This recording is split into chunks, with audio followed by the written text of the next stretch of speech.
વલસાડની ધરમપુરની one સેવા મહાવિદ્યાલય BRS કોલેજની ભરતી પરીક્ષામાં કૌભાંડ થયાના આક્ષેપ વિદ્યાર્થી નેતા યુવરાજસિંહ જાડેજાએ કર્યા હતા।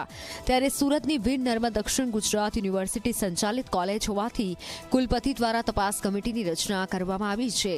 BRS કોલેજ દ્વારા ભરતી માટે પરીક્ષા લેવામાં આવી હતી। ત્યારે આ પરીક્ષાને લઈને યુવરાજસિંહ જાડેજાએ પુરાવા સાથે આરોપ કર્યા હતા કે ધરમપુર ભાજપના પૂર્વ કોર્પોરેટરના પુત્ર જયદીપસિંહ રાજેન્દ્રસિંહ પરમારની પરીક્ષા 210 માંથી 210 માર્ક આપી દેવાયા છે અને તમામ નિયમો નેવે મૂકી જયદીપસિંહ પરમારને સિનિયર ક્લાર્ક કરી દેવાયા છે।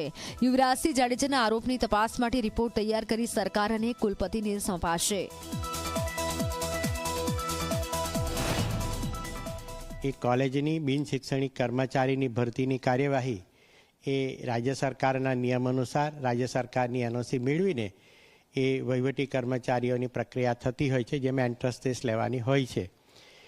મીડિયામાં આવતા યુનિવર્સિટી દ્વારા એની પાસેથી લેખિતની અંદર ખુલાસો માગવામાં આવ્યો છે અને એને આધારે એ ખુલાસોને આધારે અમે અમારી તપાસ સમિતિની પણ રચના કરીશું અને જે અમારો રિપોર્ટ આવશે એ અમારી બોર્ડ ઓફ મેનેજમેન્ટમાં એપ્રૂવ કરાવીને અથવા તો સીધા રાજ્ય સરકારની અંદર આની અંદર કડકમાં કડક કાર્યવાહી થાય એ પ્રકારની કાર્યવાહીની પ્રક્રિયા હાલમાં ચાલુ છે।